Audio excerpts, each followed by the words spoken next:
Drama serial Chaalbaaz में ईशल के parents जो कि बहुत ज़्यादा हैरान और परेशान हो गए हैं कि उनकी बुलाई हुई दावत के बाद उनके घर वालों ने तो कोई भी रिस्पांस नहीं दिया। अगर उन्होंने वाकई अपने बेटे का रिश्ता हमारी बेटी से करना है तो उसके लिए तो उन्होंने कोई रस्म भी नहीं की और ना दोबारा हमसे कोई कांटेक्ट किया। तो इस बार ईशल की मां जो कि आयजा को कॉल कर ही देती है, उससे बात करती है कि हमने ईशल और आशिर के रिश्ते के बारे में अपने सब रिश्तेदारों को बताना है और आप तो जानते ही हैं कि हम तभी बता पाएंगे जब ईशल और आशिर के रिश्ते की कोई ऑफिशियली अनाउंसमेंट होगी। और मैं ये चाह रही थी कि अगर आशिर और ईशल का निकाह ही कर दिया जाए तो यहाँ पर आयजा जो कि खाने की टेबल पर बैठी होती है हैरानी से पूछती है कि निकाह, तो सब आयजा की तरफ हैरानगी से देखेंगे और आयजा इस बार पक्का इरादा कर चुकी है कि वो किसी न किसी कीमत पर ये निकाह रुकवा कर ही रहेगी। और दूसरी तरफ शायान और अनाया के स्कैंडल का आयजा को पता चल ही चुका है और इससे ज्यादा फिक्र की बात तो ये है कि आशिर को भी इस बारे में पता चल ही चुका है और अनाया और आयजा दोनों ही टेंशन में है कि अगर आशिर ने किसी और को बता दिया।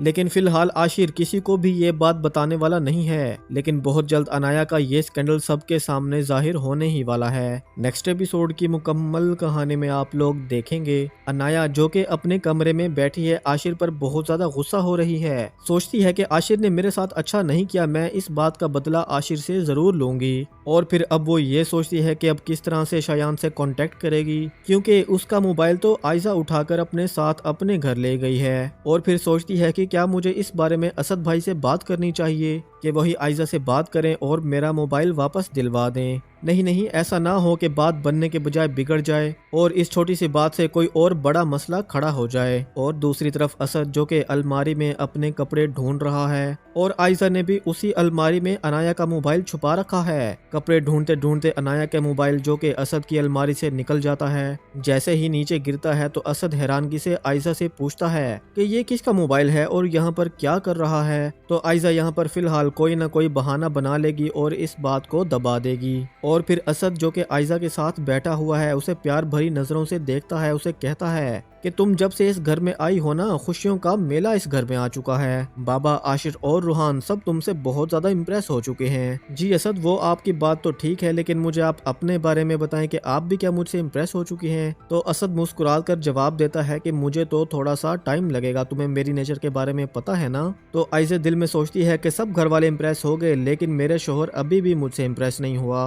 और फिर आशिर जो कि आयजा के पास जाता है, उससे जाकर दोबारा ईशल के बारे में बात करने लगता है और उसे ये भी बताता है कि जिस दिन चचा चची की एनिवर्सरी होती है ना, उसी दिन ईशल के पेरेंट्स की भी एनिवर्सरी होती है। तो आयजा उसे टॉन्ट करते हुए कहती है कि अच्छा, इसलिए आज तक तुम मेरे पेरेंट्स की एनिवर्सरी पर कभी भी नजर नहीं आए। और मेरी एक बात कान खोलकर सुन लो, आइंदा तुम वहां नहीं जाओगे। तो दोस्तों, आप लोगों को क्या लगता है कि आयजा ईशल और आशिर की शादी रुकवाने में कामयाब हो पाएगी या नहीं? कमेंट सेक्शन में अपनी राय का इजहार जरूर कीजिएगा। Thank you.